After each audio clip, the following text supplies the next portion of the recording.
The United States Marine Corps is known for a lot of things, but most people associate it with beach landings and amphibious operations. But how do Marines actually storm a beach? That answer has changed a lot since the Marines' first beach landing in 1776. These days, it's more likely to involve drones, long-range missile strikes, and small teams sneaking onto contested islands than it is a full-scale D-Day style invasion. But make no mistake, amphibious capability is still a core part of the Marine Corps' identity. It's just being redefined for modern war. Welcome back to Task and Purpose, and thank you for joining us here today. I'm Kyle, and we are going to talk all about Marine Corps amphibious operations. We're going to discuss how they evolved from 18th century raids to 21st century distributed ops, and what it really means for Marines to storm a beach in 2025 and beyond. And yeah, I'm doing this video because it's the Marine Corps' birthday on November 10th, and I'm a Marine veteran,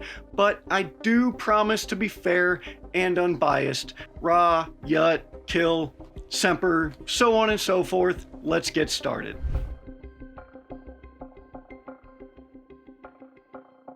But first, a word from Navy Federal. As a not-for-profit credit union, Navy Federal Credit Union makes it their mission to serve the military community, active duty, reservists, National Guard, veterans, and their families. That means exclusive member rates, lower APRs, and award-winning US-based support available 24/7. In fact, members who bank with Navy Federal could save and earn $461 per year. They also offer low credit card APRs, over 7 percentage points lower than the national bank average. But it isn't all about the numbers. Navy Federal supports the community through nonprofit partnerships, employee volunteer work, and organizations like Travis Manion Foundation, connecting veterans and families of the fallen with local volunteer opportunities. To see everything Navy Federal has to offer and to find out if you're eligible to join, visit NavyFederal.org/veterans. At Navy Federal Credit Union, our members are the mission. Navy Federal is federally insured by NCUA.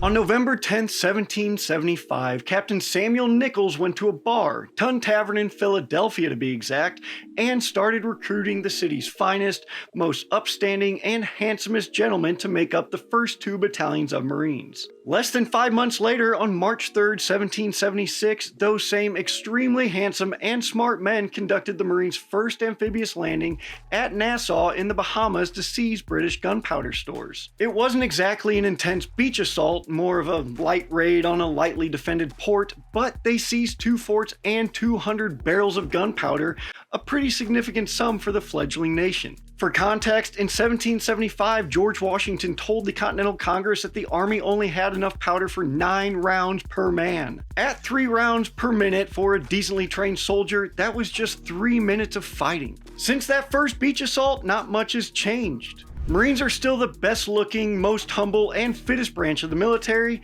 and they're still storming beaches and ruining people's days. The only thing that has changed really is what they do it with and how they do it. The thing is that following World War I, after watching the absolute disaster at Gallipoli in 1915, when Allied troops stormed the Turkish coast under heavy fire and suffered 250,000 casualties, the vibe was that storming a beach was insane. Things like machine guns, tanks, and artillery were thought to make any coastline all but impenetrable. But Marines don't listen to anybody, and if you want to get them to do something, just tell them that nobody else can. So they said whatever the equivalent to bet was back in the 1930s and published the first modern amphibious warfare manual in 1934. This formed the basis of Allied doctrine in World War II, including the Normandy invasion. This is the part where all you soldiers yell something about how Marines weren't at Normandy, but you'd be wrong. There were 306 Marines who took part in D-Day, mostly advising on tactics and all that stuff,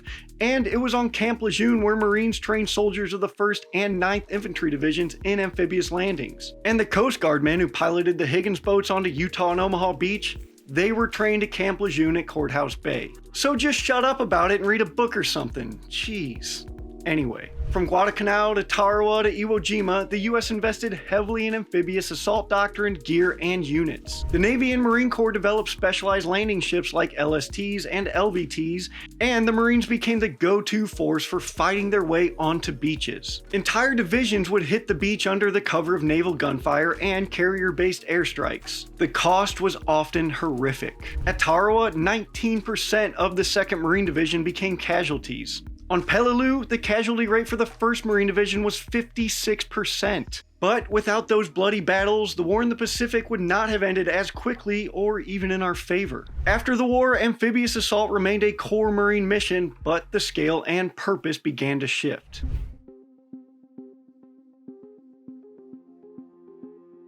In June 1950, North Korea launched a surprise invasion of the South across the 38th parallel, rapidly overwhelming South Korean and US forces. North Korea's armored columns and artillery forced the defenders south, forcing them into a desperate defensive perimeter around the port of Pusan in the southeast. This became known as the Pusan Perimeter, a last-ditch line of defense where UN forces, primarily American and South Korean troops joined by Brits, Aussies, Canucks, Kiwis, Dutch, and even the French, fought to prevent the complete fall of the South. Once the US and South Korean lines were stabilized around Pusan, General MacArthur had a choice. The US and its allies could continue fighting out of that little pocket, trading blood for meager gains in territory, all while wondering if the Chinese would reinforce their communist neighbors, or they could do something drastic. MacArthur went with option B, and on September 15, 1950, at about 0630, Marines of 3rd Battalion, 5th Marines, the Dark Horse Battalion, and the 1st Tank Battalion landed at Incheon, far to the north near the 38th parallel. They landed on a small island called Wolmi-do, and after suffering just 14 casualties, the island was secured by noon. In the following days, more Marines and other UN troops would land at Incheon and fight inland to sever North Korean supply lines and retake the capital city of Seoul. This forced the North's withdrawal from that pocket in the south. It really was a masterstroke, even if the march inland was kind of a mess. In Vietnam, the amphibious threat was often used more for strategic distraction than actual combat. The Navy and Marines would posture offshore, forcing the enemy to spread its defenses. The assumption was that if the Marines came ashore, it would be sudden and violent. That threat alone had significant value. In 1983, during Operation Urgent Fury in Grenada, Marines executed an amphibious landing alongside Army Rangers and other special operations units. The 22nd Marine Amphibious Unit, the precursor to today's Marine Expeditionary Unit, came ashore at Grand Mile Bay to seize Pearls Airport and secure key positions near St. George's. In Desert Storm, the presence of a large Marine amphibious force off Kuwait helped pin down several Iraqi divisions, even though no major landing occurred. Today, though, modern weapons make it incredibly dangerous to gather forces offshore to land on a defended coastline. Long-range cruise missiles, rocket artillery, and ISR from drones make traditional beachheads one giant kill box. So the Corps adapted and continues to adapt in the modern era because, after all, an informal motto of the Corps is improvise, adapt, and overcome. So let's break that down now.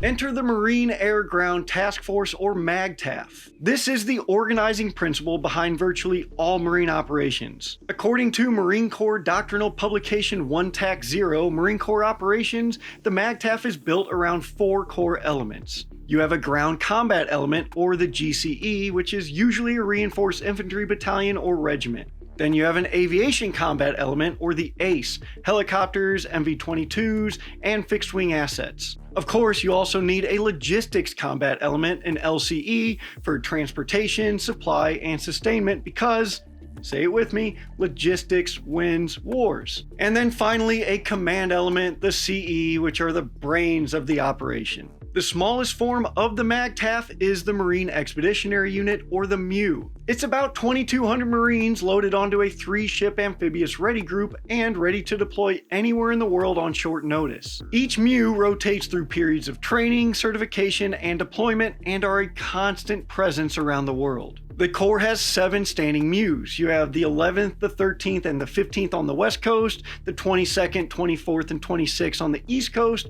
and then the 31st MEU, or the 31st as Marines lovingly call it, and that is based at Okinawa, Japan. Today's MEUs are designed for rapid response, not heavy invasion. The concept of ship-to-objective maneuver allows Marines to bypass heavily defended beachheads and insert forces directly onto land objectives. Instead of landing wave after wave of troops onto sand, the MEU launches aircraft and surface connectors, which is just a fancy way of talking about things like amphibious combat vehicles, or ACVs, and landing craft air cushions, or LCACs, and they do that from 25 to 100 miles offshore. Marines might touch down on a beach, but it's usually just to get through it and not fight on it. In practice, the beach has become a transit zone, not a battlefield. While the ACVs and LCACs bring Marines and supplies ashore, the air combat element uses CH-53s, UH-1Ys, and FD2030 Ospreys to move troops rapidly across coastal terrain to seize inland objectives,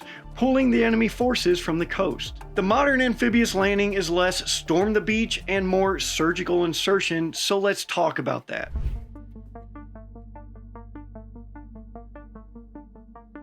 In 2020, then Commandant General David Berger kicked off Force Design 2030. This was and still is a top-to-bottom restructuring of the Marine Corps with the goal of preparing for high-end conflict in the Indo-Pacific, particularly with China, across a chain of contested islands and tight maritime spaces. And that meant completely rethinking what amphibious warfare looks like. Gone are the days of 70-ton tanks and dense formations. The Corps divested its M1 Abrams and restructured artillery and aviation assets. It began investing in smaller, faster, and more survivable units that could fight inside the enemy's weapons engagement zone, and that zone, for a nation like China, is quite large and expanding further out every year. One of the key concepts born out of this is EABO, or Expeditionary Advanced Base Operations. According to the tentative manual for EABO, these operations involve small, mobile units deploying to austere locations like islands or coastlines to set up sensors, long-range weapons like the Nemesis, and logistics nodes in support of naval operations. Devil Dogs may insert via helicopters, small boats, or even drone boats. They might land at night, set up a temporary missile battery, push out targeting data for the Navy, and then disappear before the enemy can even find them. They're not trying to hold terrain, they're trying to survive long enough to shape the battle space. Many planners feel that, especially in the Indo-Pacific, it won't be a battle between ground forces, it'll mostly be a naval and aerial engagement, so Marines need to go out into these forward locations and complicate the enemy's Navy and aerial assets. Things like the Nemesis are pretty key to that. This is also where the new Marine Littoral Regiments, or MLRs, come in, and I'm gonna say littoral probably 8 different ways. I always want to say littoral, please forgive me, let's keep going. These include littoral combat teams with infantry, sensors, and missile systems, littoral logistics battalions to sustain those small teams across island chains, and anti-air and surveillance detachments to protect forward bases. The idea is to operate within the first island chain, and this is the area closest to China's coastline. By doing this, Marines hope they will complicate their ability to control the sea and air. Having Marines on your doorstep is generally not a good thing, especially if they don't like you. But what will this actually look like? Let's walk through how a modern amphibious insertion might actually happen.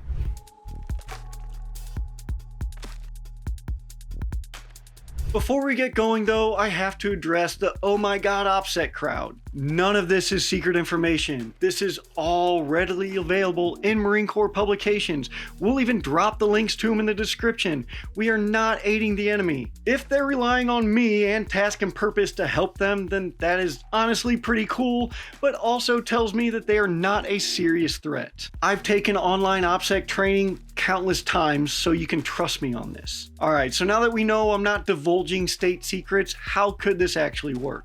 Any operation, whether it be storming a beach or taking a city, begins with intelligence gathering. ISR drones, satellites, and signals intelligence, or SIGINT, start painting a picture of what's ahead. Radar sites, SAM batteries, patrol patterns, comms relays, fixed fortifications, enemy size and equipment, you get the idea. Cyber teams might start probing networks, maybe electronic warfare aircraft start jamming early warning radar. Meanwhile, Force Recon or MARSOC raiders might insert covertly to gather on-the-ground intel, laser designate targets, or even prep a landing zone. While that's happening, Navy platforms like destroyers, submarines, even unmanned surface vessels move into range. They're carrying Tomahawk cruise missiles, maybe naval strike missiles, and they start the show. Precision fires degrade enemy air defenses, long-range fires that can reach the beach, communication nodes, or even hardened positions. Once the big stuff is softened up, drones move in. ISR drones sweep the area again, but they're joined by loitering munitions and decoys this time. The point isn't to just find what's left, it's to overwhelm and confuse what's left, and then kill it. Now that things are killed, it's time for the actual landings to begin, but it doesn't look like a World War II documentary. They might halo jump in at night or arrive by Zodiac boats to confirm conditions on the ground. If the area is viable, they greenlight the next wave, a platoon or maybe a company that hits key terrain like a port facility, airstrip, or ridges overlooking a choke point. They move fast and dirty, hitting anything that moves like a bunch of boots out in Oceanside for the first time. Then come the main force elements, MV-22 Osprey sweep and low to drop off a small missile team and secure the perimeter. CH-53s might bring in LAVs, JLTVs, or LMATIS vehicles. A couple LCACs might crash onto the beach carrying even more vehicles, logistics gear, and maybe even a few loitering munition racks. Within hours, the beach is dotted with camouflage positions. Not bunkers, not trenches, just gear, antennas, launchers, and Marines blended into the terrain. They're not really there to hold the line, they're there to provide targeting data, disrupt enemy movement, or launch a precision strike that throws the enemy's timeline into chaos. The beach isn't the objective, it's just the access point. It's a temporary advantage in a bigger fight, a place to refuel drones, stage a launcher, push data back to the fleet. And when it's done serving that purpose, the Marines vanish. They exfil by air or sea, maybe they leave a few sensors behind, maybe they booby-trap the place. But the point is, the Marines don't stay, not unless they absolutely have to. All those things that we have, like loitering munitions and long-range missiles, the enemy also has.